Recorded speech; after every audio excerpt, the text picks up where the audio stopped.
Roman സാമ്രാജ്യത്തിൻ്റെ വർഷങ്ങൾ നീണ്ട ചരിത്രം പൂർണ്ണമായി വിവരിക്കുന്ന ഈ സീരീസിൻ്റെ 9ാമത്തെ അധ്യായത്തിലേക്ക് എല്ലാവർക്കും സ്വാഗതം. ആദ്യ ഭാഗങ്ങൾ കണ്ടിട്ടില്ലാത്തവർക്ക് അതിൻ്റെ ലിങ്ക് ഡിസ്ക്രിപ്ഷനിലും ഫസ്റ്റ് കമൻറ്റിലും കൊടുത്തിട്ടുണ്ട്. 117 AD ട്രാജൻ ചക്രവർത്തി മരണമടയുന്നത്. അദ്ദേഹത്തിന് മക്കളാരും ഉണ്ടായിരുന്നില്ല. അടുത്ത ചക്രവർത്തിയായിട്ട് തൻ്റെ കസിനായിട്ടുള്ള ഹാഡ്രിയൻ വരണമെന്നായിരുന്നു അദ്ദേഹം ആഗ്രഹിച്ചത്. പക്ഷേ അത് രേഖാമൂലമൊന്നും അദ്ദേഹം എഴുതി വച്ചിരുന്നില്ലായിരുന്നു. മരണത്തിന് തൊട്ട് മുൻപ് മാത്രമാണ് ആ പ്രഖ്യാപനം ഉണ്ടായത്. രേഖാമൂലം അങ്ങനൊരു പ്രഖ്യാപനം ഇല്ലാത്തത് കൊണ്ട് തന്നെ സെനറ്റ് അംഗങ്ങൾക്കിടയിൽ വലിയ രീതിയിലുള്ള ഒരു തർക്കം തന്നെ ഉണ്ടായി. ട്രാജൻ്റെ ശവസംസ്കാരമെല്ലാം കഴിഞ്ഞു. അതിനുശേഷം വളരെ നിർണായകമായിട്ടുള്ളൊരു യോഗം സെനറ്റ് ഹാളിൽ നടന്നുകൊണ്ടിരിക്കുകയാണ്. പലരും പറഞ്ഞു ഹാഡ്രിയൻ തന്നെ ആയിരിക്കണം അടുത്ത ചക്രവർത്തി, ട്രാജൻ ആഗ്രഹിച്ചതാണ്. അതിനെന്തെങ്കിലും തെളിവ് വല്ലതും ഉണ്ടോ? മറ്റൊരു വിഭാഗം സെനറ്റ് അംഗങ്ങൾ ചോദിക്കുകയുണ്ടായി. അങ്ങനെ തർക്കങ്ങൾ നടന്നുകൊണ്ടിരിക്കുന്ന ആ ഒരു സെനറ്റ് ഹാളിലേക്ക് പ്രൊട്ടേറിയൻ ഗാർഡിലെ ഒരു സൈനികൻ എത്തിച്ചേരുകയുണ്ടായി. പ്രൊട്ടേറിയൻ ഗാർഡ് എന്ന് പറയുന്നത് ചക്രവർത്തിയുടെ പേഴ്സണൽ ബോഡി ഗാർഡാണ്. അവർക്ക് മേൽ സെനറ്റ് അംഗങ്ങൾക്ക് ഒരു രീതിയിലുള്ള അധികാരവുമില്ല.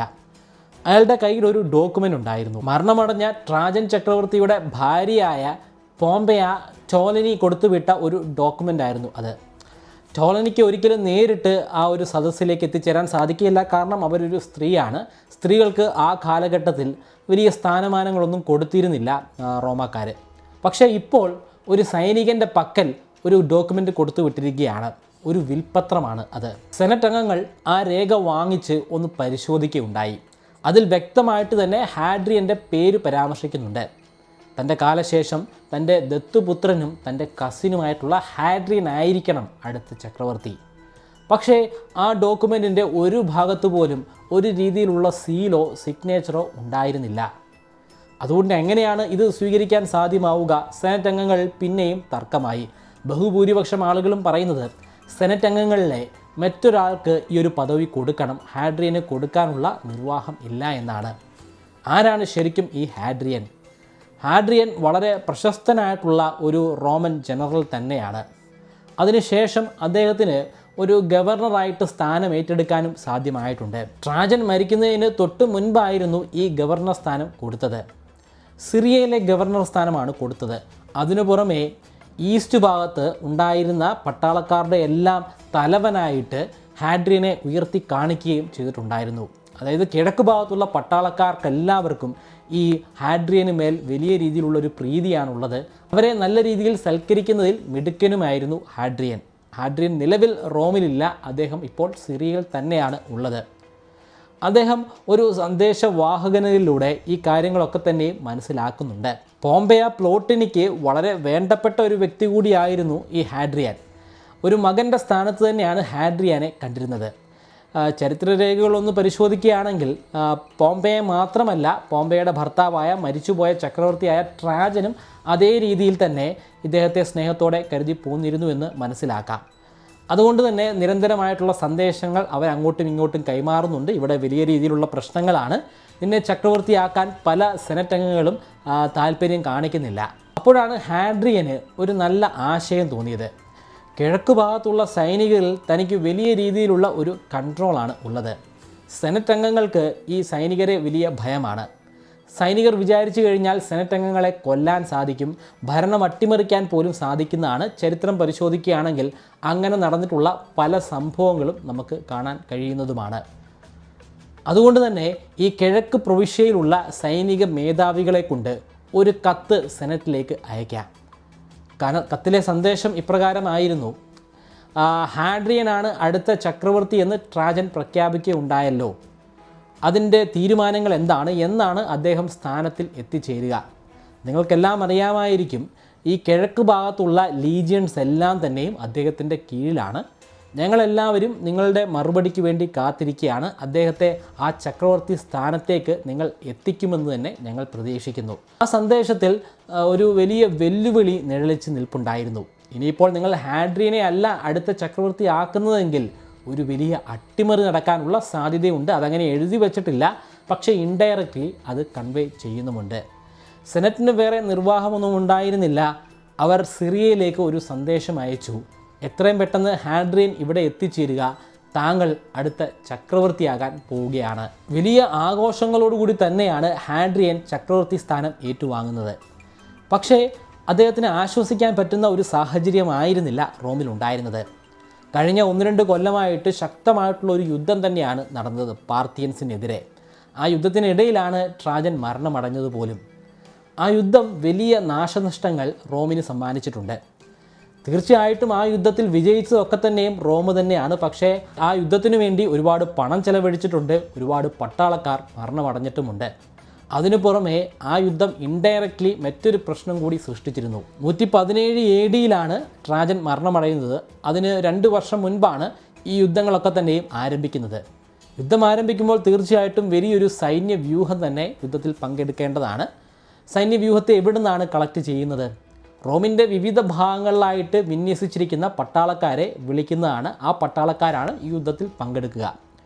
പാർത്തിയൻസുമായിട്ടുള്ള യുദ്ധമാണ്. അത് ഏതാണ്ട് കിഴക്ക് ഭാഗത്തായിട്ടാണ് നടക്കുന്നത്. അതുകൊണ്ട് തന്നെ കിഴക്ക് ഭാഗത്തോട്ട് ചേർന്നിട്ടുള്ള പ്രവിശ്യയിൽ ഉണ്ടായിരുന്ന പട്ടാളക്കാരെയാണ് ഈ യുദ്ധത്തിന് വേണ്ടി വിളിച്ചു വരുത്തിയത്. ഈ കിഴക്ക് ഭാഗത്തല്ലേ ഏറ്റവും കൂടുതൽ ജൂതന്മാരുള്ളത്. ജുദയ അവിടെയാണ് സ്ഥിതി ചെയ്യുന്നത്. ഈജിപ്തും നോർത്ത് ആഫ്രിക്കയും ഒക്കെ ആ ഭാഗങ്ങളിൽ തന്നെയാണ് സ്ഥിതി ചെയ്യുന്നത്. അതായത് ഇന്നത്തെ മൊറോക്കയൊക്കെ വരുന്ന ഒരു ഭൂഭാഗം. തീർച്ചയായിട്ടും ആ ഭൂഭാഗങ്ങളിൽ ഒരുപാട് ജൂതന്മാരുണ്ട്. അവർ കലാപത്തിന് ഇറങ്ങിത്തിരിക്കുന്നതാണ്. വലിയ കലാപങ്ങൾ അവർ ഇപ്പോൾ തന്നെ നടപ്പിലാക്കിയിട്ടുണ്ട്. അതിനെയൊക്കെ അടിച്ചമർത്തി ഒരുപാട് പട്ടാളക്കാരെയൊക്കെ അവിടെ വിന്യസിച്ചിട്ടുണ്ടായിരുന്നു. പക്ഷേ അവരെ പിൻവലിച്ചിട്ടാണ് പാർത്തിയൻസിനെതിരെയുള്ള യുദ്ധം നടപ്പിലാക്കിയത്. ജൂതന്മാരുടെ വിപ്ലവം വീണ്ടും കൊടുമ്പിരിയിലേക്ക് എത്തിച്ചേരുകയായിരുന്നു. വലിയ രീതിയിലുള്ള നാശനഷ്ടം തന്നെയാണ് ഈ പ്രദേശങ്ങളിലൊക്കെ തന്നെയും അവർക്ക് സൃഷ്ടിക്കാൻ സാധ്യമായത്. ചരിത്രകാരന്മാരുടെ ചരിത്രരേഖകളിലൂടെ കടന്നു പോകുമ്പോൾ ഏതാണ്ട് 5 ലക്ഷത്തോളം ആളുകൾ ഈ പ്രക്ഷോഭത്തിൽ മരണമടഞ്ഞു എന്ന് മനസ്സിലാക്കാം. അതിൽ കുറേ പേരൊക്കെ ജൂതന്മാരാണ്, ബാക്കി ചിലരൊക്കെ റോമാക്കാർ തന്നെയാണ്. അങ്ങനെ വലിയ ഒരു കലാപം നടക്കുന്ന സമയത്തും ട്രാജൻ അതിൽ ഇടപെടാൻ ശ്രമിക്കുന്നുണ്ട്. ട്രാജൻ വേറൊരു യുദ്ധത്തിലാണ്, പക്ഷേ അദ്ദേഹം മറ്റൊരാൾക്ക് അത് അടിച്ചമർത്താനുള്ള ഒരു ചുമതല കൊടുക്കുന്നുണ്ട്. ലൂഷ്യസ് ക്വൈറ്റിയസ് എന്നാണ് ആ വ്യക്തിയുടെ പേര്. ശക്തനായിട്ടുള്ളൊരു വ്യക്തി തന്നെയാണ്. അദ്ദേഹത്തിൻ്റെ കഴിവിൻ്റെ പരമാവധി ശ്രമിക്കുകയും ഉണ്ടായി. പക്ഷേ അത് അത്ര ശക്തമായിട്ടുള്ള ഒരു പ്രത്യാക്രമണമായി മാറുന്നില്ല. കാരണം ക്വൈറ്റസിൻ്റെ പക്കൽ വലിയൊരു സൈന്യമൊന്നും ഉണ്ടായിരുന്നില്ല. വലിയ സൈന്യം മുഴുവനും ആ യുദ്ധത്തിൽ പങ്കെടുത്തുകൊണ്ടിരിക്കുകയാണ്. അങ്ങനെ ഈ ജൂതന്മാരുടെ കലാപം സൃഷ്ടിച്ച വലിയ സാമ്പത്തിക പ്രതിസന്ധി, അതിനു പുറമെ യഥാർത്ഥ യുദ്ധം തന്നെ സൃഷ്ടിച്ചിട്ടുള്ള സാമ്പത്തിക പ്രതിസന്ധി, ഇതെല്ലാം വലിയ രീതിയിൽ റോമാക്കാരെ ബാധിച്ചിട്ടുണ്ട്. അതിനു പുറമെ ഹാഡ്രിയന് ഒരു ഭയവുമുണ്ട്. സെനറ്റിലുള്ള ആളുകൾക്കൊന്നും തന്നോട് വലിയ താല്പര്യമില്ല. അതിനു പുറമെ ഈ ലൂഷ്യസ് ക്വൈറ്റസിന് തന്നെ അട്ടിമറിച്ച് മറ്റൊരു ചക്രവർത്തിയാകാനുള്ള സാധ്യതയുമുണ്ട്. കാരണം അദ്ദേഹം വളരെ ശക്തനായിട്ടുള്ള ഒരു ഭരണാധികാരി തന്നെയാണ്, ഒരു ഗവർണർ തന്നെയാണ്. അവരെ കൊല്ലണം. തനിക്കെതിരെ എന്തെങ്കിലും ഒരു ചെറു നീക്കം പോലും നടപ്പിലാക്കാൻ സാധിക്കുന്ന സെനറ്റ് അംഗങ്ങളെയെല്ലാം തെരഞ്ഞു പിടിച്ച് കൊല്ലണം. പക്ഷേ അങ്ങനെ കൊന്നു കഴിഞ്ഞാൽ എന്താണ് സംഭവിക്കുക? ഈ സെനറ്റ് അംഗങ്ങൾക്ക് ചക്രവർത്തിയെ അട്ടിമറിക്കാൻ സാധിക്കുന്നതാണ്, ചക്രവർത്തിയെ പുറത്താക്കാൻ സാധിക്കുന്നതാണ്, വിചാരണ ചെയ്യാൻ പോലും സാധ്യമാകുന്നതാണ്. ചക്രവർത്തി നേരിട്ട് ഇങ്ങനെ ഒരു കാരണവുമില്ലാതെ സെനറ്റ് അംഗങ്ങളെ തുരുതുര കൊല്ലുകയാണെങ്കിൽ അവർക്ക് അവരുടെ പവർ ഉപയോഗിക്കാൻ സാധിക്കുമല്ലോ. അതിനു പുറമെ ഈ പടിഞ്ഞാറ് ഭാഗത്തുള്ള പട്ടാളക്കാരുടെ മേൽ ഒരു രീതിയിലുള്ള ആധിപത്യവും ചക്രവർത്തിക്ക് അല്ലെങ്കിൽ ഹാഡ്രിയാനില്ല. അങ്ങനെയാണെങ്കിൽ ഈ പടിഞ്ഞാറ് ഭാഗത്തുള്ള പട്ടാളക്കാർ സെനറ്റ് അംഗങ്ങളുമായിട്ട് ചേരാനുള്ള സാധ്യതയുണ്ട്. അതുകൊണ്ട് തന്നെ ഹാഡ്രിയാന് ഒരു പട്ടാള ചെറുത്തുനിൽപ്പ് നടത്താനും അവിടെ സാധ്യതയില്ല. ഇവിടെ ഹാഡ്രിയൻ ബുദ്ധിപരമായിട്ടുള്ള ഒരു തീരുമാനമെടുക്കുകയാണ്. അദ്ദേഹത്തിൻ്റെ ഒരു ഗുരുവുണ്ട്, പൂബ്ലിയസ് അറ്റിയാനസ് എന്നാണ് അദ്ദേഹത്തിൻ്റെ പേര്. വളരെ വേണ്ടപ്പെട്ട ഒരു വ്യക്തി തന്നെയാണ്. പൂബ്ലിയസ് അറ്റിയാനസിന് ഒരു സ്ഥാനം കൊടുക്കുകയാണ്. പ്രൊട്ടേറിയൻ ഗാർഡിൻ്റെ തലവനായിട്ട് ഉയർത്തിക്കൊണ്ടുവരികയാണ്. പ്രൊട്ടേറിയൻ ഗാർഡിൻ്റെ പ്രത്യേകത അറിയാമല്ലോ. അവർക്ക് ഒരിക്കലും സെനറ്റ് അംഗങ്ങളുടെ ഉത്തരവ് പാലിക്കേണ്ട ആവശ്യമില്ല. പൂർണ്ണമായിട്ടും ചക്രവർത്തിയുടെ കീഴിൽ തന്നെയാണ് പ്രവർത്തിക്കുന്നത്. അറ്റിയാനസിനോട് പറഞ്ഞു, നമ്മുടെ ശത്രുക്കളെയൊക്കെ തന്നെയും കൊന്നുകളയുക, അതിനുവേണ്ടിയാണ് നിങ്ങൾക്ക് ഈ ഒരു സ്ഥാനം നൽകുന്നത്. പക്ഷേ ഞാനിവിടെ ഉണ്ടായിരിക്കുന്നതല്ല. ഞാൻ മിഡിൽ ഈസ്റ്റിലേക്ക്, പ്രത്യേകിച്ചും സിറിയ, ഈജിപ്റ്റ് പോലുള്ള പ്രദേശങ്ങളിലേക്ക് പോവുകയാണ്. ഇങ്ങനൊരു പ്രശ്നമുണ്ടാകുമ്പോൾ സെനറ്റ് അംഗങ്ങൾക്ക് ഒരിക്കലും പ്രൊട്ടേറിയൻ ഗാർഡിനോട് നിങ്ങൾ എന്താണ് ഈ ചെയ്യുന്നതെന്ന് ചോദിക്കാൻ സാധിക്കുകയില്ല. അവരെ കൊണ്ട് ഒരു കാര്യവും ചെയ്യിപ്പിക്കാനുള്ള അധികാരം സെനറ്റ് അംഗങ്ങൾക്കില്ല. ഇങ്ങനെയുള്ള സാഹചര്യങ്ങൾ ഉണ്ടാകുമ്പോൾ സ്വാഭാവികമായിട്ട് സെനറ്റ് അംഗങ്ങൾ ഇത് ചക്രവർത്തിയോട് പോയി പറയുകയും ചക്രവർത്തിയെ ഫോഴ്സ് ചെയ്ത് പ്രൊട്ടേറിയൻ ഗാർഡിനെ തടയുകയും ഇത്തരത്തിലുള്ള കൊലപാതകങ്ങളിൽ ഏർപ്പെട്ടിട്ടുള്ള പ്രൊട്ടേറിയൻ ഗാർഡിലെ അംഗങ്ങളെ കൊല്ലുകയും ചെയ്യുകയാണ് പതിവ്. പക്ഷേ സെനറ്റ് അംഗങ്ങൾക്ക് ഇങ്ങനെ പോയി പറയാനായിട്ട് റോമിൽ ചക്രവർത്തി ഇല്ലെങ്കിലോ അവർക്ക് ഒന്നും തന്നെ ചെയ്യാൻ സാധിക്കുകയില്ല. അതുതന്നെയായിരുന്നു ഹാഡ്രിയാൻ്റെ തന്ത്രവും. ഹാഡ്രിയാൻ അങ്ങനെ കുറച്ച് നാളത്തേക്ക് മാറി നിൽക്കുകയാണ്. പ്രൊട്ടേറിയൻ ഗാർഡ് നിരവധി ആളുകളെ കൊല്ലുകയാണ്. ലൂഷ്യസ് ക്വയറ്റസിനെയും ഈ കൂട്ടത്തിൽ കൊന്നു തള്ളുന്നുണ്ട്. അദ്ദേഹം ഒരു തെറ്റും ചെയ്തിട്ടില്ല, ശക്തനായിട്ടുള്ള ഒരു ഭരണാധികാരിയാണ് എന്നത് മാത്രമായിരുന്നു അദ്ദേഹത്തിൻ്റെ മേൽ ആരോപിച്ചിട്ടുള്ള കുറ്റം. സെനറ്റ് അംഗങ്ങൾ വലിയ രീതിയിലുള്ള ഭയത്തിൽ തന്നെയാണ്. അവർ ഭയന്നാണ് ഓരോ ദിവസവും കഴിച്ചു കൂടുന്നത്. അവർ സന്ദേശകനെ അയക്കുന്നുണ്ട് സിറിയയിലേക്ക്. ഹാഡ്രിയന് സന്ദേശം കൈമാറുകയായിരുന്നു ലക്ഷ്യം.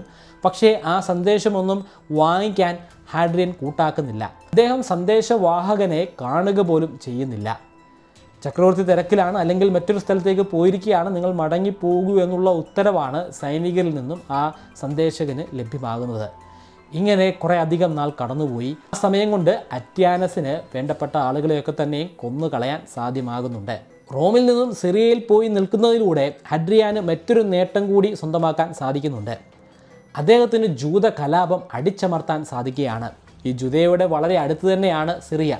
ഈജിപ്തും അതിനോട് ചേർന്ന് തന്നെയാണ്. ആ പ്രദേശത്തിലുണ്ടായിരുന്ന ജൂത കലാപം പൂർണ്ണമായിട്ടും ഈ ഘട്ടത്തിൽ അടിച്ചമർത്താൻ സാധിക്കുന്നുണ്ട്. കാര്യങ്ങളെല്ലാം ശാന്തമായപ്പോൾ ഹാഡ്രിയാൻ തിരികെ റോമിലേക്ക് മടങ്ങി വരികയാണ്. റോമിൽ മടങ്ങി വന്ന ആദ്യം ദിനം തന്നെ സെനറ്റ് അംഗങ്ങൾ അദ്ദേഹത്തെ നേരിട്ട് വന്ന് കാണുന്നു. ഇവിടെ വലിയ പ്രശ്നങ്ങൾ തന്നെ നടന്നുകൊണ്ടിരിക്കുകയാണ്. താങ്കളുടെ പ്രൊട്ടോറിയൻ ഗാർഡിൻ്റെ തലവൻ അറ്റിയാനസ്, അദ്ദേഹം നിരവധി സെനറ്റ് അംഗങ്ങളെ ഒരു കാരണവുമില്ലാതെ കൊന്നു കളഞ്ഞിരിക്കുകയാണ്. എത്രയും പെട്ടെന്ന് അതിന് കാരണക്കാരായിട്ടുള്ള ആളുകൾക്കെതിരെ ഒരു വിചാരണ നടപ്പിലാക്കണം, അവരെയെല്ലാം കൊന്നുകളയണം. ഇത് കേട്ട ഉടൻ തന്നെ ഒരു മികച്ച നടനെ പോലെ ഒരു ഞെട്ടലാണ് ഹാഡ്രിയാൻ പ്രകടിപ്പിച്ചത്. എനിക്കിത് വിശ്വസിക്കാനേ സാധിക്കുന്നില്ല. അറ്റിയാനസ് അങ്ങനെ ചെയ്യുന്ന ഒരു വ്യക്തിയല്ല, അദ്ദേഹം എൻ്റെ ഗുരുവാണ്.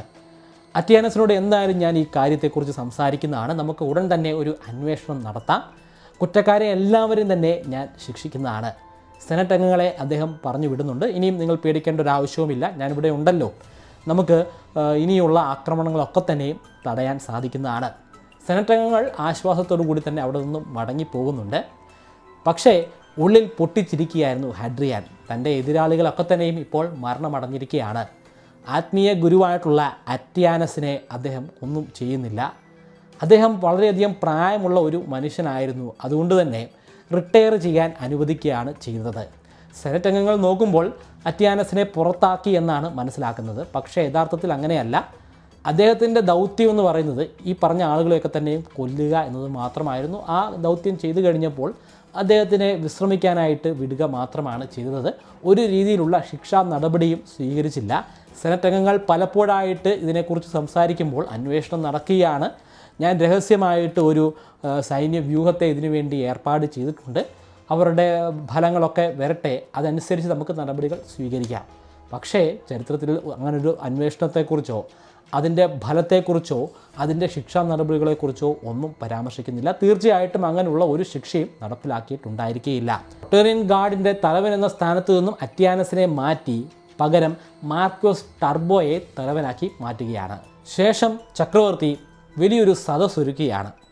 ഒരു പബ്ലിക്കായിട്ടുള്ള സദസ്സാണ്. സാധാരണക്കാരായിട്ടുള്ള എല്ലാ ആളുകളും അവിടെ വന്ന് നിൽപ്പുണ്ട്.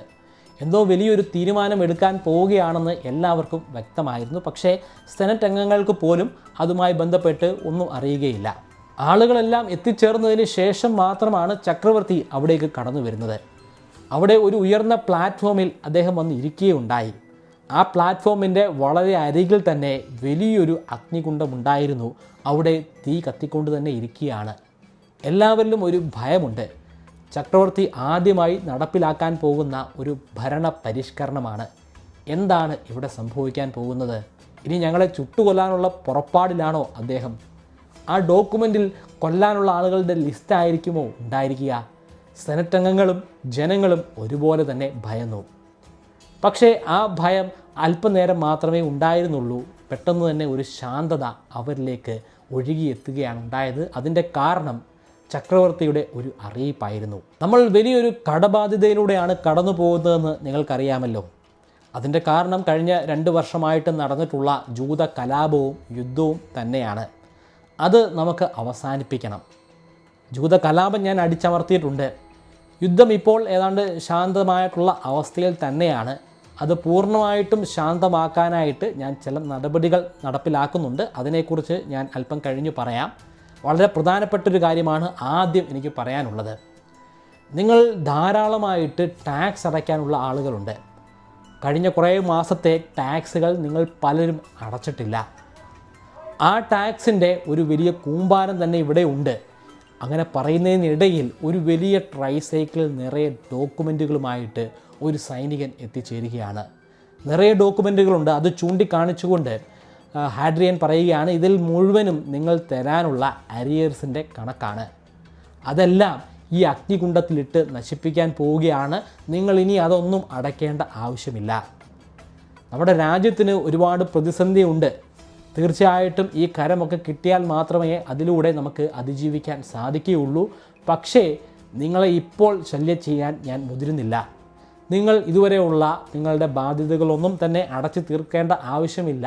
ഇനി വരാൻ പോകുന്ന പുതിയ ടാക്സുകൾ മാത്രം നിങ്ങൾ അടച്ചാൽ മതി. ഇത് കേൾക്കേണ്ട താമസം വലിയ രീതിയിലുള്ള മുദ്രാവാക്യങ്ങൾ ഉയരുകയാണ്. അദ്ദേഹത്തെ പുകഴ്ത്തിക്കൊണ്ടുള്ള മുദ്രാവാക്യം. ആ മുദ്രാവാക്യം ഉയർത്തുന്നതിൽ സെനറ്റ് അംഗങ്ങളും ഉണ്ടായിരുന്നു. ആ ഒറ്റ പ്രഖ്യാപനത്തിലൂടെ ജനങ്ങളെയും സെനറ്റ് അംഗങ്ങളെയും കയ്യിലെടുക്കാൻ അദ്ദേഹത്തിന് സാധ്യമായി. സെനറ്റ് അംഗങ്ങളെ പൂർണ്ണമായിട്ട് കയ്യിലെടുത്തു എന്ന് നമുക്ക് പറയാൻ സാധിക്കുകയില്ല. കാരണം അദ്ദേഹത്തിനോട് എതിർപ്പുള്ള ഒരുപാട് സെനറ്റ് അംഗങ്ങൾ അവിടെ ഇപ്പോഴുമുണ്ട്. സൈനികരുടെ ബലത്തിൽ മാത്രമാണ് ഹാഡ്രിയാൻ ഇപ്പോൾ അവിടെ ഒരു ചക്രവർത്തിയായിട്ട് നിലനിൽക്കാൻ തന്നെ സാധ്യമാകുന്നത്. ഉത്തരവ് കേൾക്കേണ്ട താമസം ആ സൈനികൻ അതിലുണ്ടായിരുന്ന അരിയേഴ്സ് എല്ലാം തന്നെയും ആ തീക്കുണ്ടത്തിലിട്ട് കത്തിച്ച് ചാമ്പലാക്കിയാണ് ഉണ്ടായത്. നമ്മൾ ഒരു സന്ധി സംഭാഷണത്തിലൂടെയാണ് ഇനി കടന്നു പോകാൻ പോകുന്നത്.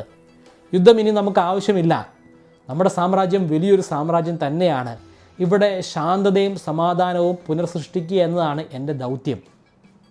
പക്ഷേ നമ്മളിപ്പോൾ കുറേയധികം ഭൂഭാഗങ്ങൾ പിടിച്ചടക്കിയിട്ടുണ്ട്. പാർത്തിയൻസിൻ്റെ ഭൂഭാഗമാണ്. റോമാക്കാർ കഴിഞ്ഞാൽ ഇപ്പോൾ ഉള്ളതിൽ വെച്ച് ഏറ്റവും ശക്തരായിട്ടുള്ള സൈനികർ പാർത്തിയൻസിൻ്റെയാണ്. പാർത്തിയൻസ് എന്ന് പറയുന്നത് ഇന്നത്തെ ഇറാൻ നിൽക്കുന്ന ഒരു ഭൂഭാഗത്തെ ആളുകളാണ്. പാർത്തിയ എന്ന പേരിലാണ് ആ സ്ഥലം ആ കാലഘട്ടത്തിൽ അറിയപ്പെടുന്നത്. അപ്പോൾ അവരുടെ ആ സ്ഥലങ്ങളൊക്കെ തന്നെയും നമ്മൾ തിരികെ അവർക്ക് തന്നെ കൊടുക്കാൻ പോവുകയാണ്. ഇത് ബുദ്ധിപൂർവമായിട്ടുള്ള ഒരു ചിന്ത തന്നെയാണ്. അതാണ് ഞാൻ നടപ്പിലാക്കാൻ പോകുന്നത്. അങ്ങനെ പാർത്തിയൻസിന് കൊടുത്തു കഴിഞ്ഞാൽ അവരിൽ നിന്നും ഇനിയൊരു ആക്രമണം ഉണ്ടാവുകയില്ല. ഇനി അത് കൊടുക്കുന്നില്ലെങ്കിൽ തീർച്ചയായിട്ടും അവിടെ നിന്നും ഒരു ആക്രമണം ഉണ്ടാകുന്നതാണ്. അവർ ഇത് തിരിച്ചു പിടിക്കാനായിട്ട് ശ്രമിക്കുന്നതാണ്. ജനങ്ങൾ ഹർഷാരവത്തോടു കൂടി തന്നെയാണ് ഇത് സ്വീകരിച്ചത്. യുദ്ധം അവസാനിപ്പിക്കുക, ശാന്തത പുനഃസ്ഥാപിക്കുക എന്ന് പറയുന്നത് എല്ലാ ജനങ്ങൾക്കും ഒരുപോലെ തന്നെ പ്രിയപ്പെട്ടതാണ്. പക്ഷേ സെനറ്റ് അംഗങ്ങൾക്ക് ഇത് അത്രയ്ക്കങ്ങ് ബോധിച്ചില്ല. കാരണം ഒരുപാട് പണം ചെലവഴിച്ചിട്ടാണ് ആ യുദ്ധം അവിടെ നടപ്പിലാക്കിയത്. അതിലൂടെ ഒരുപാട് പേർ മരണമടഞ്ഞിട്ടുണ്ട്.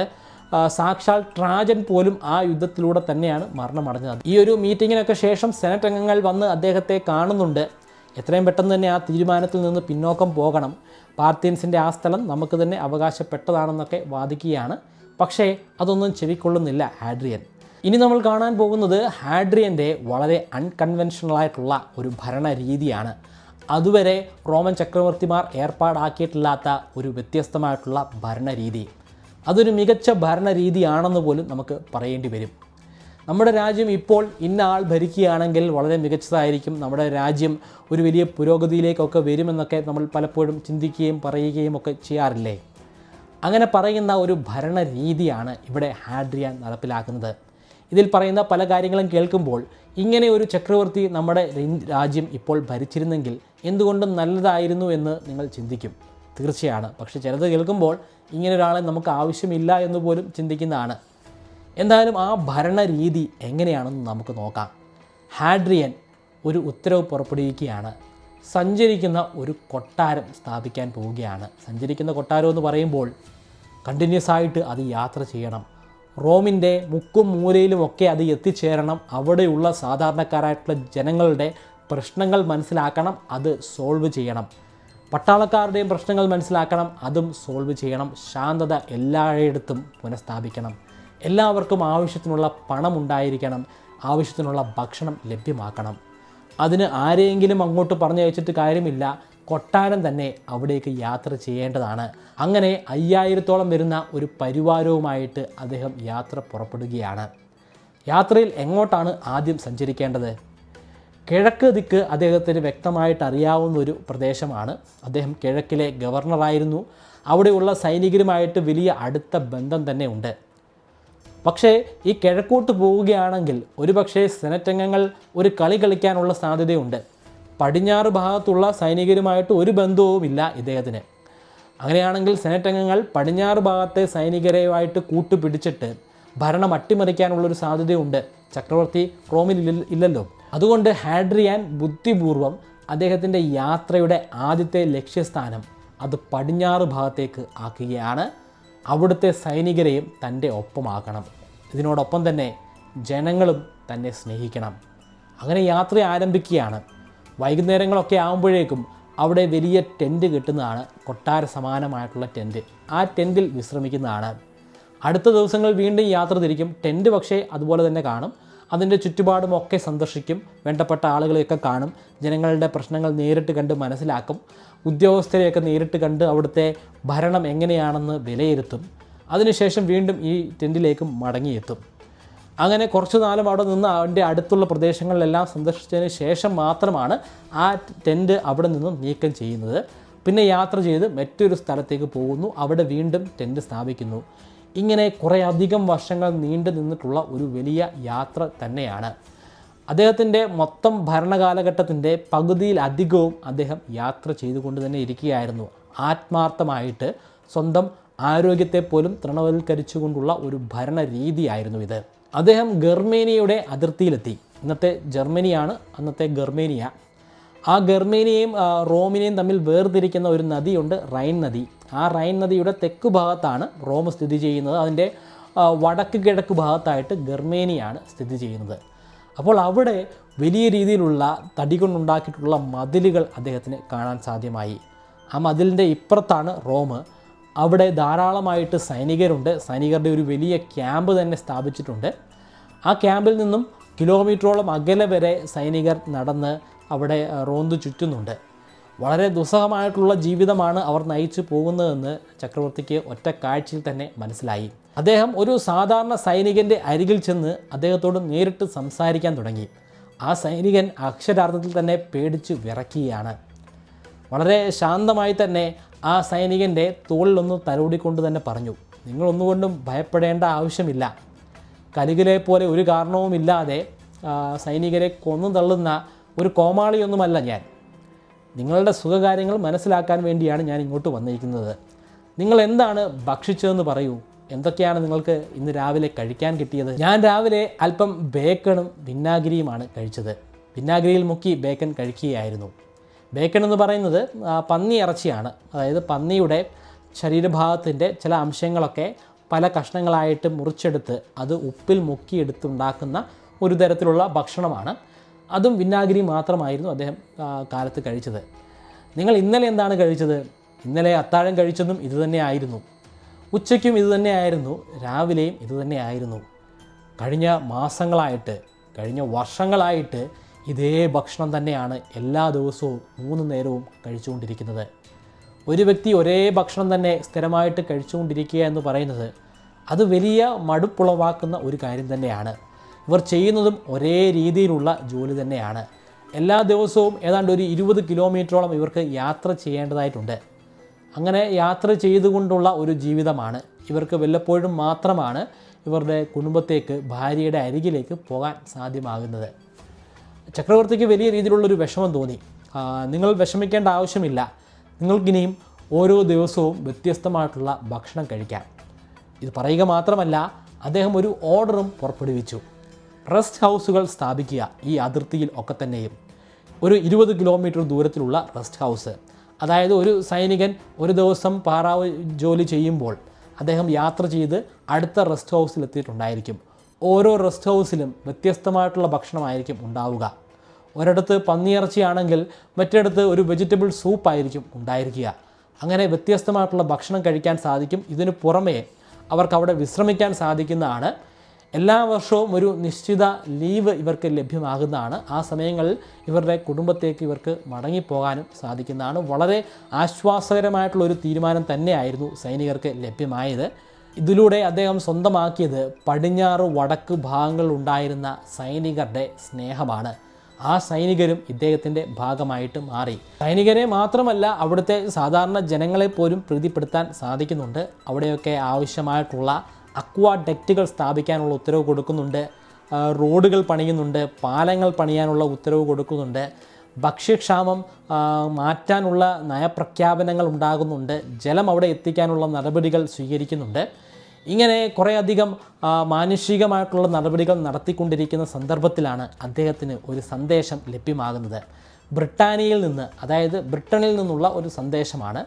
സന്ദേശം അനുസരിച്ച് ബ്രിട്ടനിൽ വലിയ രീതിയിലുള്ള കലാപങ്ങൾ നടന്നുകൊണ്ടിരിക്കുകയാണ്.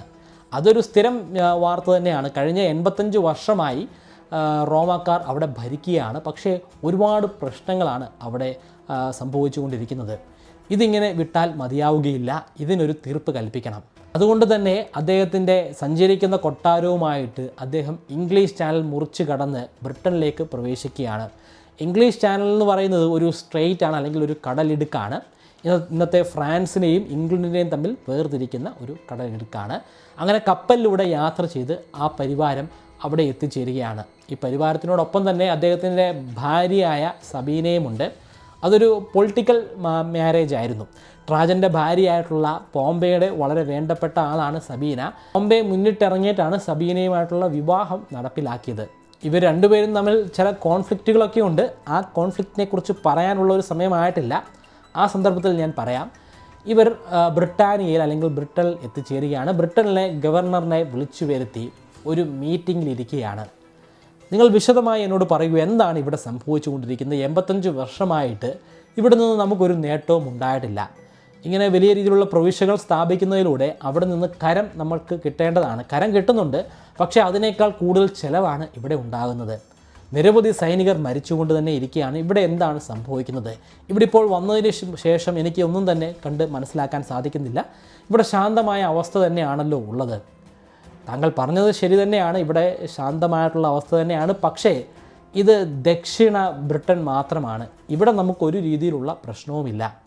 എന്നാൽ ഉത്തരഭാഗത്തേക്ക് പോവുകയാണെങ്കിൽ, ഉത്തരഭാഗം എന്ന് പറയുമ്പോൾ ഇന്നത്തെ സ്കോട്ട്ലൻഡാണ്, ആ ഭാഗത്തേക്ക് പോവുകയാണെങ്കിൽ അവിടെ ഒരുപാട് ട്രൈബൽസ് ഉണ്ട്. അവിടെ നമുക്ക് കുറച്ച് പ്രവിശ്യകളുണ്ട്.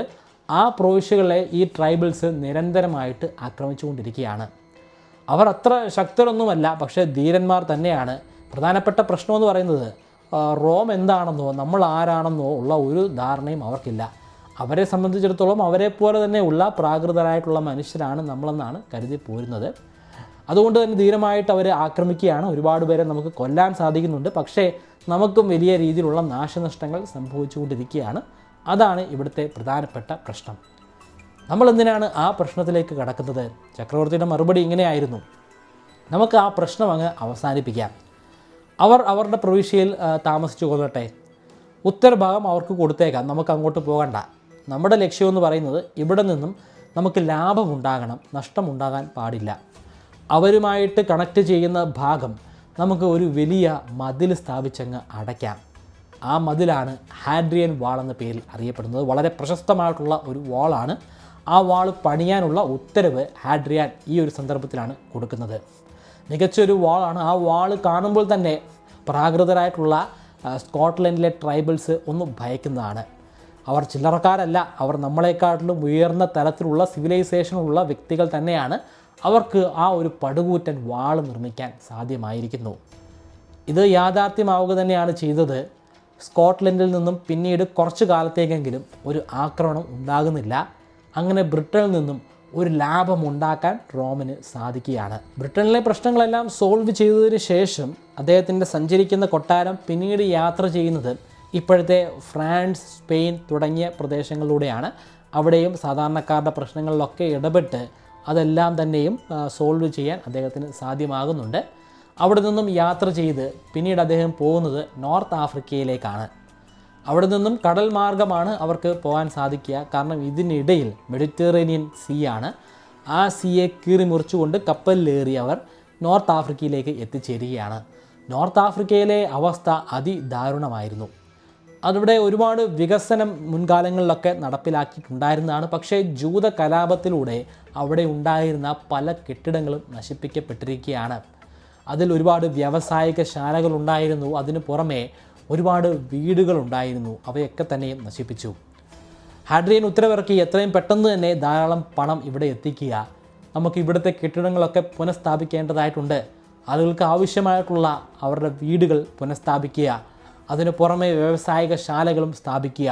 ഉത്തര ആഫ്രിക്കയിലേക്ക് ദക്ഷിണ ഭാഗത്തുള്ള ആഫ്രിക്കയിലെ നിരവധി ട്രൈബലുകൾ കുടിയേറുന്നുണ്ട്. ഈ കുടിയേറ്റം ഈ നോർത്ത് ആഫ്രിക്കയിൽ വലിയ പ്രശ്നങ്ങൾ തന്നെയാണ് സൃഷ്ടിക്കുന്നത്. കുടിയേറ്റം അവസാനിപ്പിക്കാനായിട്ട് ഒരു വലിയ വാള് പണിയാനും ഉത്തരവിറക്കുന്നുണ്ട്. അവിടെ ഒരു കവാടവും സ്ഥാപിക്കണം.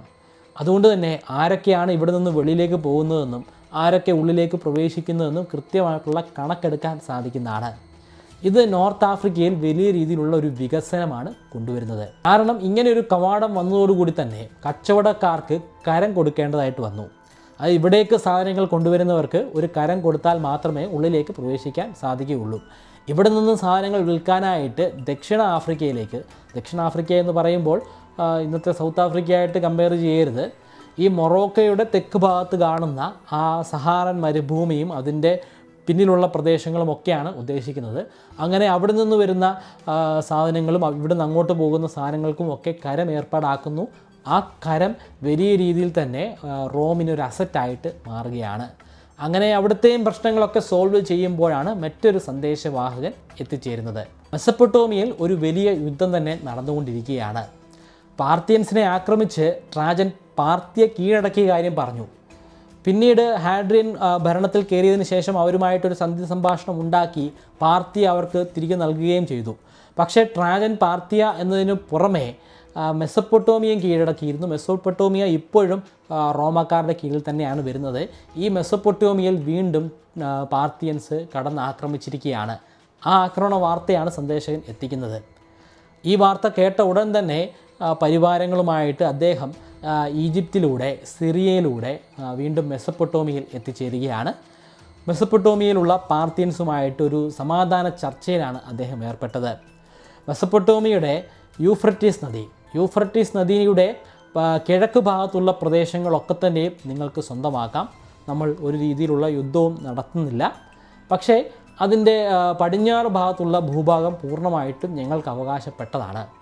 പാർത്തിയൻസിന് അതിൽ സന്തോഷം മാത്രമേ ഉണ്ടായിരുന്നുള്ളൂ. ഒരു യുദ്ധം ചെയ്യാതെ തന്നെ ഒരു വലിയ ഭൂഭാഗം അവർക്ക് തിരികെ ലഭ്യമാവുകയാണ്. അങ്ങനെ അവിടെ സമാധാനം വീണ്ടും പുനഃസ്ഥാപിക്കപ്പെടുകയാണ്. ഇത് ശരിക്കും അഗസ്റ്റസ് സീസറിൻ്റെ ഒരു ചിന്താഗതി തന്നെയാണ്. അഗസ്റ്റസ് സീസർ അദ്ദേഹത്തിൻ്റെ മരണത്തിന് തൊട്ട് മുൻപ് പറഞ്ഞതാണ്, നമ്മൾ ഇപ്പോൾ പിടിച്ചടക്കിയിരിക്കുന്നത് ശരിക്കുമുള്ള ഒരു ജിയോളജിക്കൽ ലൊക്കേഷൻ തന്നെയാണ്. വെളിയിൽ നിന്ന് ഒരു ബാഹ്യശക്തിക്ക് ആക്രമിച്ച് കയറാൻ വളരെയധികം പ്രയാസമാണ്. പക്ഷേ നമ്മൾ ഇത് വീണ്ടും വലുതാക്കുകയാണെങ്കിൽ അവർക്ക് അനായാസം നമ്മളെ കീഴ്പ്പെടുത്താൻ സാധ്യമാകും. അദ്ദേഹം ചുരുക്കിയാണ്.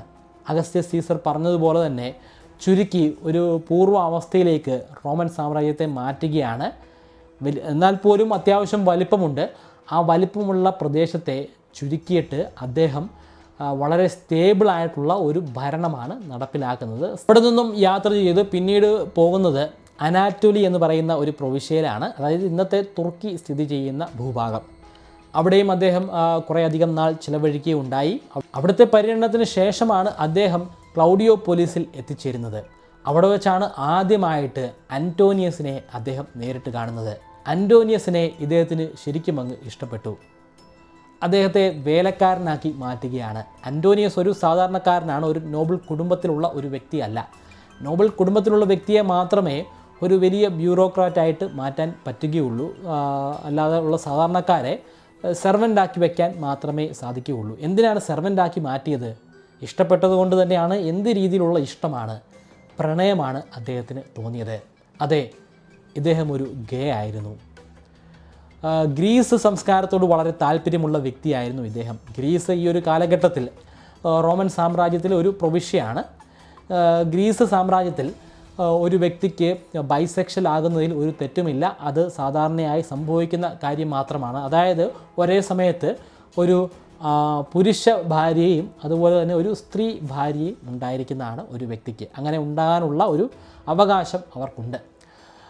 പക്ഷേ ഇവിടെ ഒരു ബൈസെക്ഷൽ ആയിരുന്നില്ല ഹാഡ്രിയാൻ.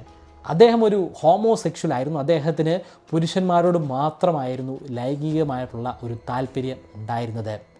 സബീനയെക്കുറിച്ച് ഞാൻ പറഞ്ഞു, അദ്ദേഹത്തിൻ്റെ ഭാര്യയാണ്. സഞ്ചരിക്കുന്ന കൊട്ടാരത്തിൻ്റെ ഭാഗം കൂടിയാണ് സബീന. സബീനയുമായിട്ട് ഒരു രീതിയിലുള്ള ബന്ധവും അദ്ദേഹം വെച്ച് പുലർത്തുന്നില്ല. സബീനയോട് ഒരു അട്രാക്ഷനും അദ്ദേഹത്തിന് തോന്നുന്നില്ല. പക്ഷേ സബീന ഒരു മികച്ച ഒരു സ്ത്രീ തന്നെയായിരുന്നു. അവർക്ക് മറ്റൊരു പുരുഷനെയും ഭർത്താവായിട്ട് കാണാൻ സാധിക്കുമായിരുന്നില്ല.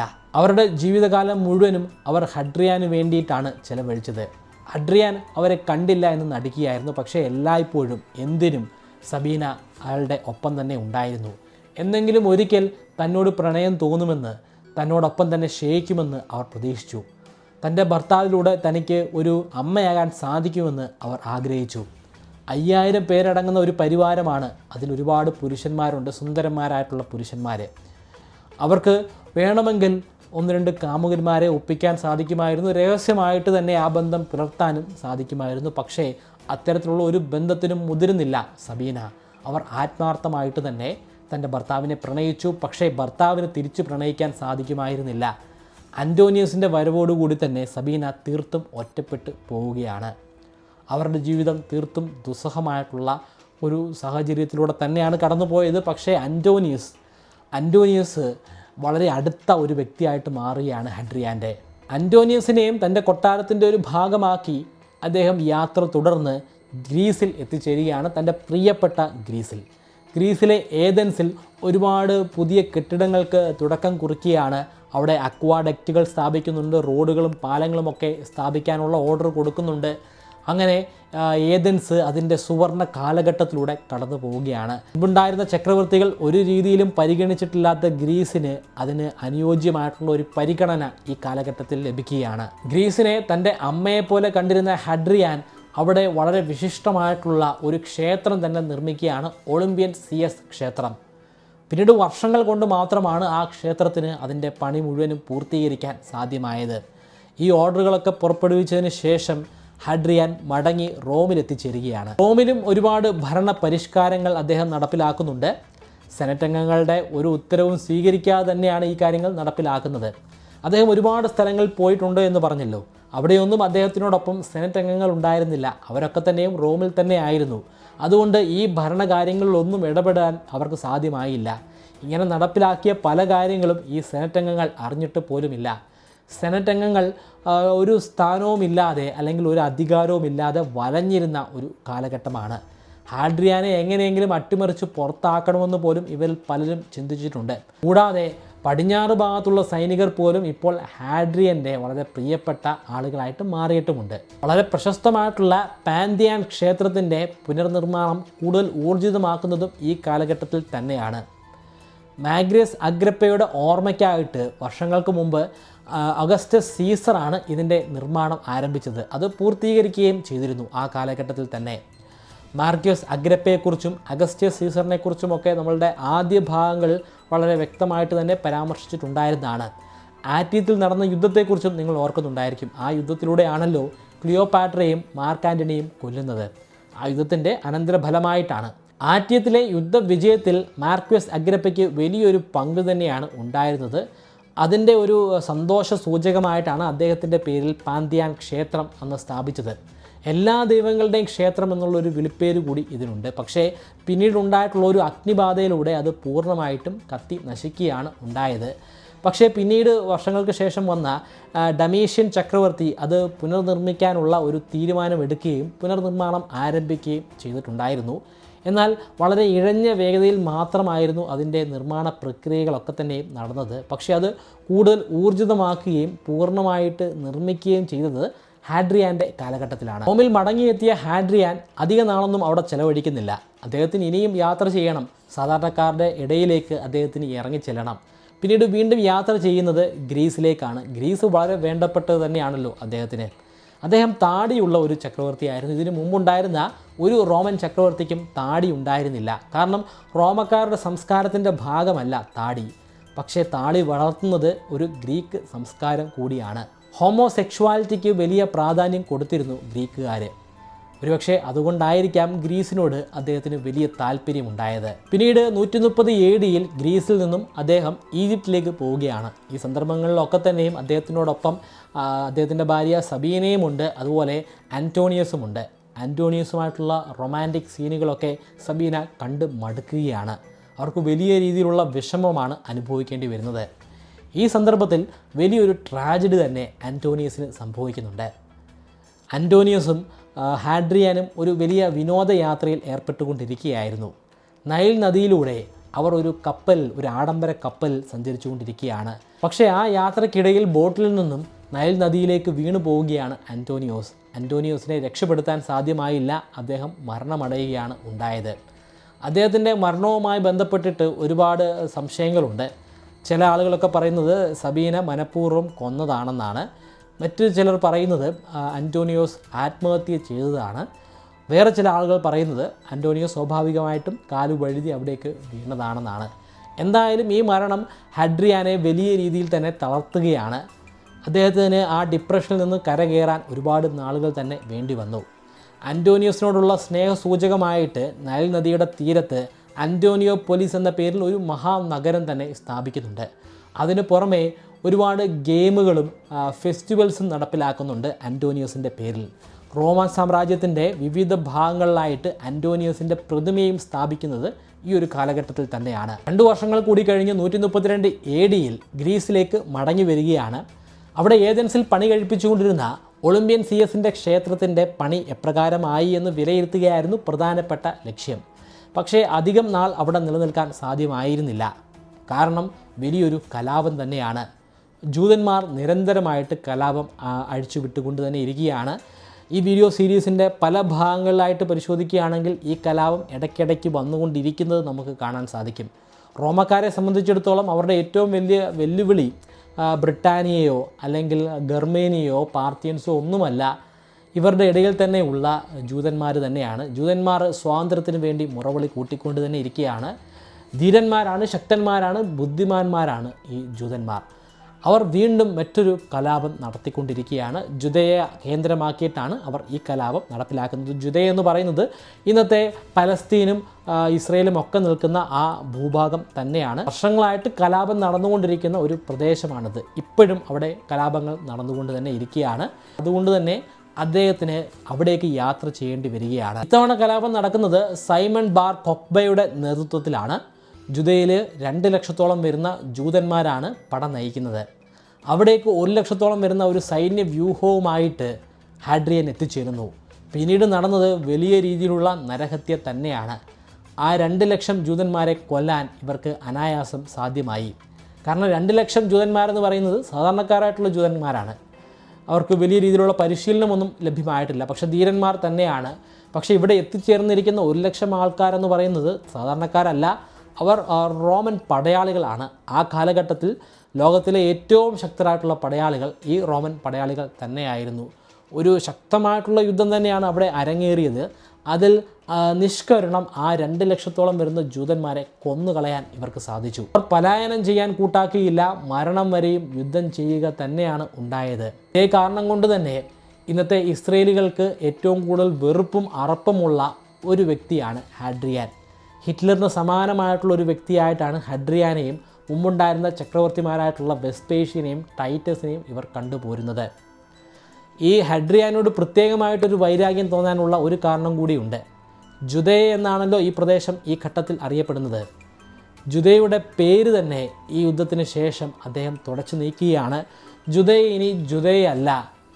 ഇസ്രയേലികൾ ഏറ്റവും കൂടുതൽ വെറുക്കുന്ന ഒരു പേരാണ് ജുദയ്ക്ക് ഇനി ഉണ്ടായിരിക്കുക. ആ പേര് സിറിയ പലസ്തീനിയ എന്ന പേരാണ്.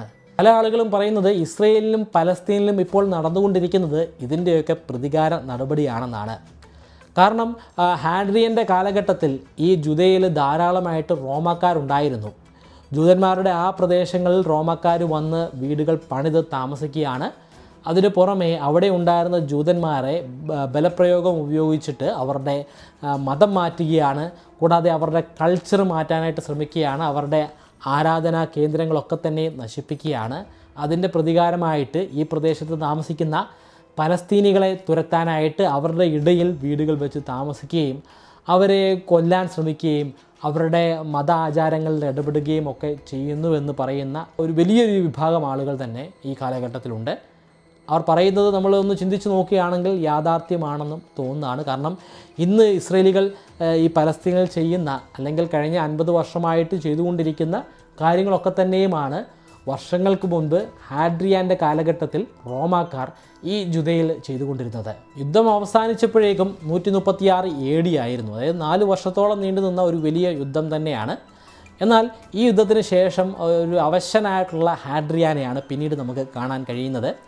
യുദ്ധം കാരണമാണോ എന്ന് അറിയുകയില്ല, പക്ഷേ അദ്ദേഹത്തിന് എല്ലായ്പ്പോഴും പിന്നീട് രോഗബാധ തന്നെയാണ് ഉണ്ടായിരുന്നത്. അതുകൊണ്ട് തന്നെ എത്രയും പെട്ടെന്ന് അടുത്ത ചക്രവർത്തിയെ പ്രഖ്യാപിക്കണം. ഇദ്ദേഹത്തിൻ്റെ കാലശേഷം ആരാണ് ചക്രവർത്തി എന്ന് തീരുമാനിക്കണം. ഇദ്ദേഹം ഒരു ഹോമോസെക്ഷൽ ആയതുകൊണ്ട് തന്നെ ഇദ്ദേഹത്തിന് കുട്ടികളൊന്നും ഉണ്ടായിട്ടില്ല. സബീനയ്ക്കും കുട്ടികളില്ല, കാരണം അവർ പൂർണ്ണമായിട്ടും പതിവ്രത തന്നെയായിരുന്നു. മറ്റാരുമായിട്ടും ഒരു സമ്പർക്കത്തിൽ ഏർപ്പെടാൻ അവർക്ക് താല്പര്യമുണ്ടായിരുന്നില്ല. അപ്പോൾ ആരാണ് അടുത്ത ചക്രവർത്തി? അതിനുവേണ്ടി ഒരാളെ തിരഞ്ഞെടുക്കുന്നുണ്ട്. ഗ്രീനിയസിൻ്റെ മകനായിട്ടുള്ള കമ്മോഡിയസിനെയാണ് തിരഞ്ഞെടുക്കുന്നത്. ഗ്രീനിയസ് എന്ന് പറയുന്നത് മുൻപുണ്ടായിരുന്ന ഒരു കൺസ്യൂളാണ്. ഈ കൺസ്യൂളിനെ മുൻപ് പ്രൊട്ടേറിയൻ ഗാർഡിനെ ഉപയോഗിച്ചിട്ട് ഹഡ്രിയാൻ കൊല്ലുകയുണ്ടായി. വീഡിയോയുടെ തുടക്കത്തിൽ ഞാൻ പറഞ്ഞിരുന്നല്ലോ, അധികാരം ഏറ്റെടുത്ത ആദ്യ ഘട്ടത്തിൽ തന്നെ ഇത്തരത്തിൽ ഒരുപാട് പേരെ കൊന്നുവെന്ന്. ഹഡ്രിയാനെ അട്ടിമറിക്കുമെന്ന് ഒരു ചെറിയ സൂചന ഉണ്ടായാൽ മാത്രം മതി സെനറ്റ് അംഗങ്ങളെ കൊന്നുകളയുന്നതാണ്. അത്തരത്തിൽ കൊന്നുകളഞ്ഞിട്ടുള്ള ഒരു വ്യക്തിയാണ് ഈ ഗ്രീനിയസ്. ഒരുപക്ഷേ ഗ്രീനിയസ് ഒരു സാധുവാണെന്ന് പിന്നീട് ഹഡ്രിയാന് മനസ്സിലായിട്ടുണ്ടായിരിക്കാം. അന്ന് ചെയ്തത് ഒരു വലിയ തെറ്റായിരുന്നു എന്ന് മനസ്സിലാക്കിയിട്ടുണ്ടായിരിക്കാം. അതിൻ്റെ പ്രായശ്ചിത്തം എന്ന വണ്ണമായിരിക്കാം കമ്മോഡിയസിനെ പിന്നീട് ചക്രവർത്തി സ്ഥാനത്തേക്ക് നിർദ്ദേശിക്കുന്നത്, അല്ലെങ്കിൽ കമ്മോഡിയസിനെ ദത്തെടുക്കുന്നത്. പക്ഷേ ഈ കമ്മോഡിയസിന് അധികം ആയുസ്സൊന്നും ഉണ്ടായിരുന്നില്ല. യഥാർത്ഥ ചക്രവർത്തി മരിക്കുന്നതിന് മുൻപ് തന്നെ 138 AD കമ്മോഡിയസ് മരണമടയുകയാണ്. മരണകാരണം വ്യക്തമല്ല. അതുകൊണ്ട് തന്നെ പുതിയതായിട്ട് മറ്റൊരാളെ കൂടി ആ സ്ഥാനത്തേക്ക് കൊണ്ടുവരേണ്ടതായിട്ടുണ്ട്. ഹാഡ്രിയാന് വളരെ വേണ്ടപ്പെട്ട 2 പേരുണ്ട്. അദ്ദേഹത്തിൻ്റെ അനന്തരവന്മാരായിട്ടുള്ള ലൂഷ്യസും മാർക്യൂസും. പക്ഷേ അവർ 2 പേരും കുട്ടികളാണ്. മാർക്യൂസിന് ഏതാണ്ട് ഒരു 17 വയസ്സ് മാത്രമാണ് പ്രായം. ലൂഷ്യസ് അതിനേക്കാളും ഇളയതാണ്.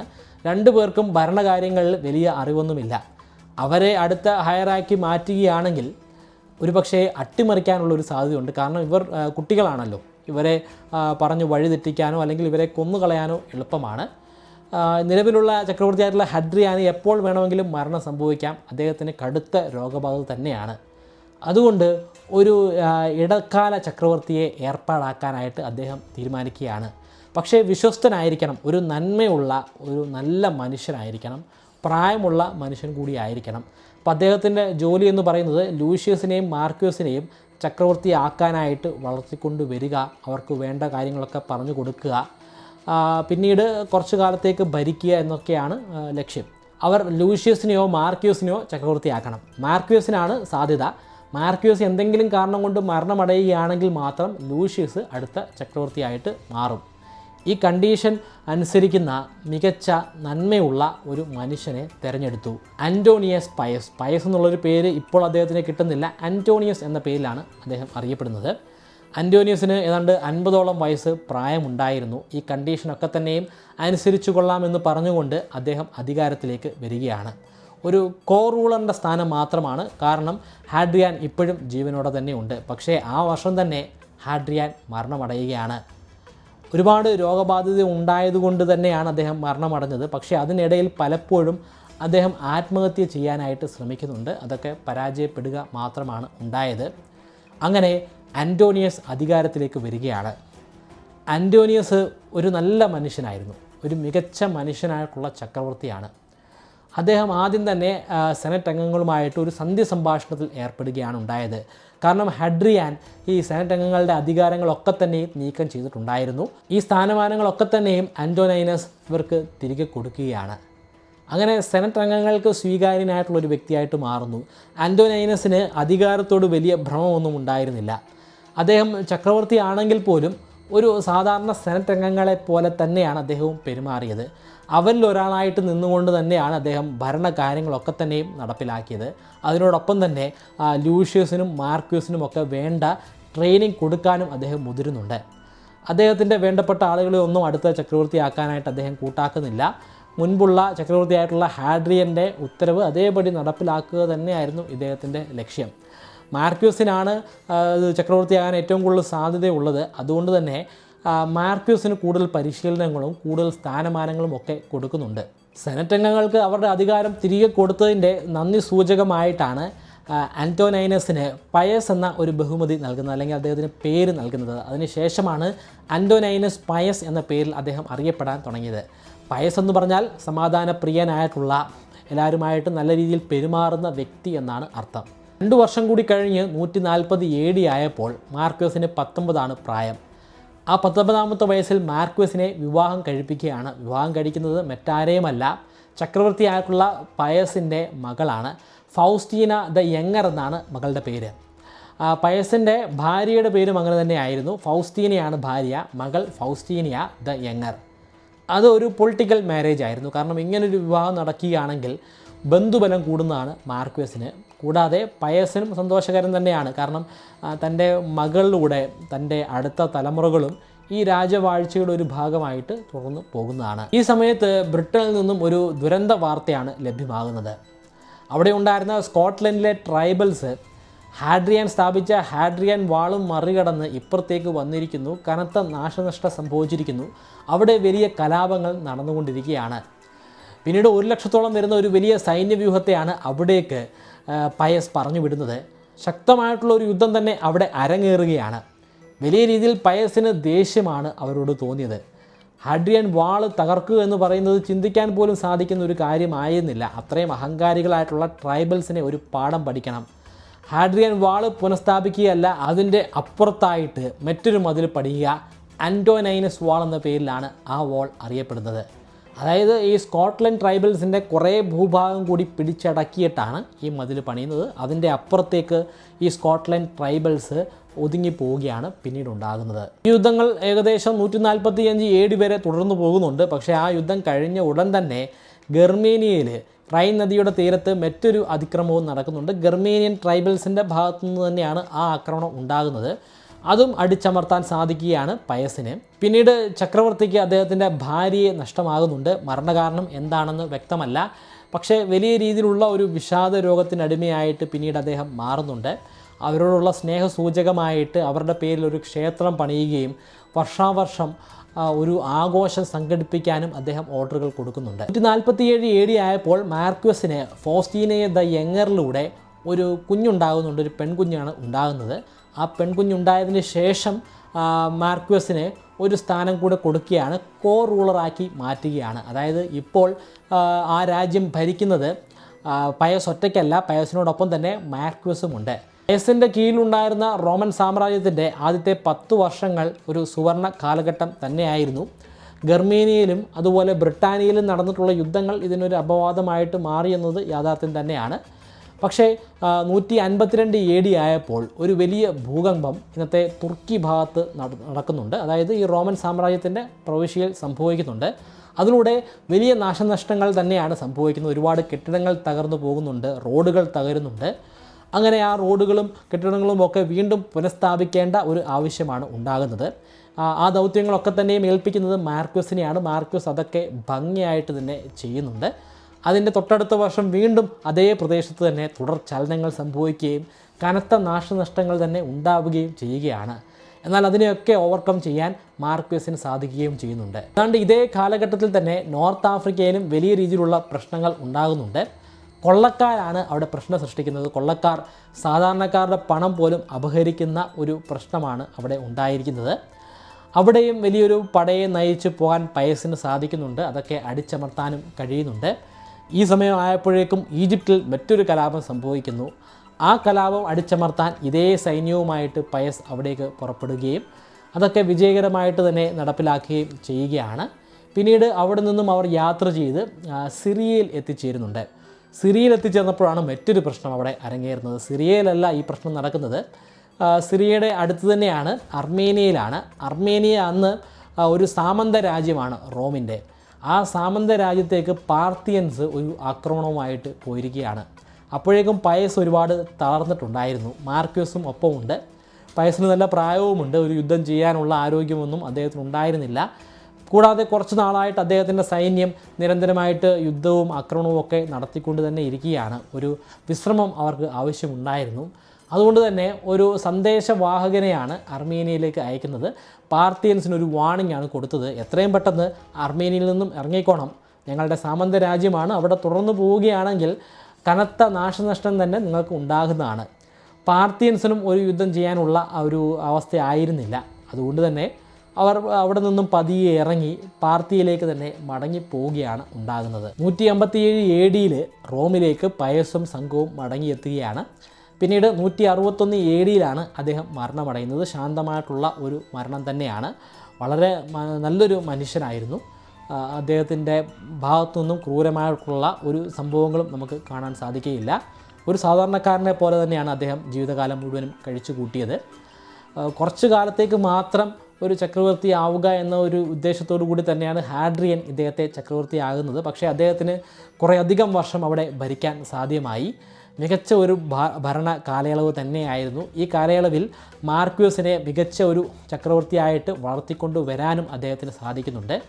അധികം വൈകാതെ തന്നെ മാർക്യൂസ് ചക്രവർത്തിയാകുമെന്നുള്ള പ്രതീക്ഷയിലായിരുന്നു ഇദ്ദേഹത്തിന് ഹാഡ്രിയൻ ഭരണം കൊടുക്കുന്നത്.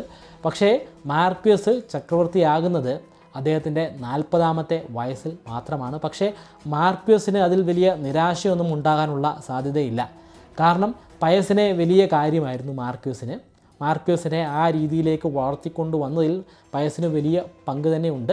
അതിന് പുറമെ അദ്ദേഹത്തിൻ്റെ ഫാദർ ഇൻ ലോ കൂടിയാണ് ഈ പയസിൻ്റെ മകളെയാണല്ലോ മാർക്യൂസ് വിവാഹം ചെയ്തത്. അങ്ങനെ വളരെ സന്തോഷത്തോടു കൂടി തന്നെ ഉണ്ടായിരുന്ന ഒരു കാലഘട്ടമാണ്. ഒരു അട്ടിമറിയും ഇല്ലാതെ മാർക്വസ് അടുത്ത ചക്രവർത്തിയായിട്ട് മാറുകയാണ്. മാർക്വസ് ഒറാലിയസ് എന്ന പേരിലാണ് അദ്ദേഹം പിന്നീട് പ്രശസ്തനായിട്ട് മാറുന്നത്.